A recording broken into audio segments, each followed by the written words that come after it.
Hello friend, welcome to my channel Home Chef Delight. আজকে আমি নিয়ে এসেছি চিকেন মশালা একটি সুন্দর রেসিপি নিয়ে, যেটি ভাত, রুটি, পরোটা সব কিছুর সঙ্গেই খেতে খুবই ভালো লাগবে। তো চলুন দেরি না করে চটপট দেখে নিই চিকেন মশালা রেসিপিটি। চিকেন মশালা বানানোর জন্য এখানে আমি নিয়ে নিয়েছি 1 কেজি মতন চিকেনটাকে ভালো করে ধুয়ে পরিষ্কার করে জল ঝরিয়ে নিয়েছি।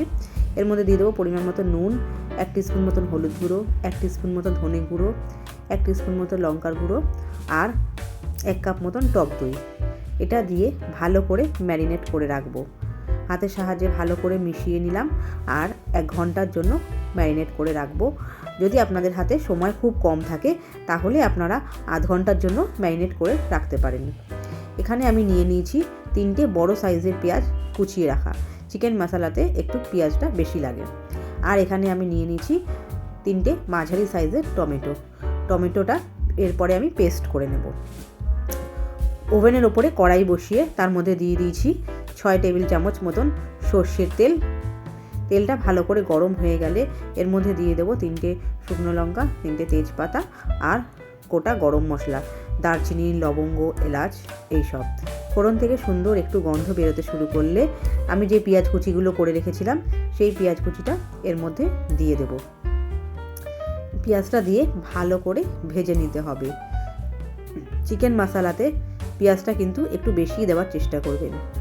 পেঁয়াজটা ভালো করে ভাজতে হবে যতক্ষণ পর্যন্ত না পেঁয়াজটা হালকা সোনালি রং ধরছে। দেখুন পেঁয়াজটা ঠিক এরকম সোনালি রং ধরে গেছে। এরপরে আমি এর মধ্যে দিয়ে দেবো 3 টেবিল চামচ মতন আদা আর রসুনের পেস্ট দিয়ে ভালো করে একটু মিশিয়ে নিচ্ছি মশলার সঙ্গে। এরপরে যে টমেটোর কুচিটা আমি রেখেছিলাম সেটাকে মিক্সিতে পেস্ট করে নিয়েছি আর সেই পেস্টটা আমি এখানে দিয়ে দিলাম। টমেটোর পেস্ট আর আদা রসুনের পেস্ট দিয়ে পেঁয়াজটা ভালো করে কষিয়ে নিচ্ছি। ভালো করে কষিয়ে নিতে হবে যাতে এই পেঁয়াজ আর রসুন আদা থেকে কাঁচা গন্ধ যাতে না বেরোয়। এর মধ্যে দিয়ে দেবো 1 টিস্পুন মতন হলুদ গুঁড়ো, 1 টিস্পুন মতন জিরে গুঁড়ো, 1 টিস্পুন মতো লঙ্কার গুঁড়ো, প্রয়োজন মতো নুন আর দিয়ে দেবো 1 টিস্পুন মতন ধনে গুঁড়ো, 1 টিস্পুন মতন গরম মশলার গুঁড়ো দিয়ে ভালো করে মিশিয়ে নিলাম। এরপরে আমি দিয়ে দিলাম 1 টিস্পুন মতন কাশ্মীরি লঙ্কার গুঁড়ো। কাশ্মীরি লঙ্কার গুঁড়োটা দিলে চিকেনটাতে বেশ ভালো রং আসবে। এরপরে আমি যেই চিকেনটাকে ম্যারিনেট করে রেখেছিলাম সেই ম্যারিনেট করা চিকেনটা আমি এর মধ্যে দিয়ে দিলাম। দেখুন চিকেনটা এবার ভালো করে মশলার সঙ্গে মিশিয়ে দেব। এরকমভাবেই মশলার সঙ্গে মিশিয়ে চিকেনটা ভালো করে কষে নিতে হবে। এই চিকেনে কিন্তু একটুও জল ব্যবহার করা যাবে না। ফ্লেমটাকে মিডিয়ামে রেখে আপনারা চিকেনটা কষিয়ে নেবেন। দেখুন এখানে কিন্তু আমি একটুও জল ব্যবহার করিনি। চিকেনটাতে যে টক দই রয়েছে আর চিকেনটাতে একটু জল বেরিয়েছে। এখানে আমি দিয়ে দিলাম 3 টিস্পুন মতন কসুরি মেথি। তারপরে দিয়ে দিলাম গরম মশলার গুঁড়ো 2 টিস্পুন মতন দিয়ে ভালো করে একটু কষিয়ে নিচ্ছি। চিকেনটা ভালো করে কষিয়ে নিতে হবে গ্যাসের ফ্লেমটা মিডিয়ামে রেখে। এরপরে একটু চাপা দিয়ে রাখবো। চাপা দিয়ে 5 থেকে 10 মিনিটের মতন লো ফ্লেমে রান্না করে নেব।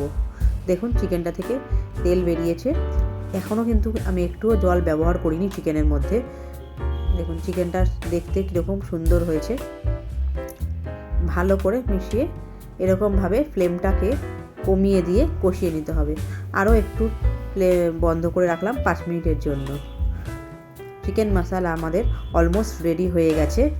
ওপর থেকে কিছুটা ধনেপাতা কুচি ছড়িয়ে দিলাম, দিয়ে আবার একটু মিশিয়ে নেব। এই চিকেন মশালাটা ভাত, রুটি, পরোটা সব কিছুর সঙ্গেই খেতে খুবই ভালো লাগে।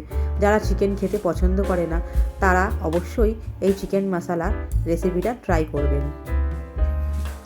চিকেন মশালার এই রেসিপিটি কেমন হলো অবশ্যই আমাকে কমেন্ট করে জানাবেন।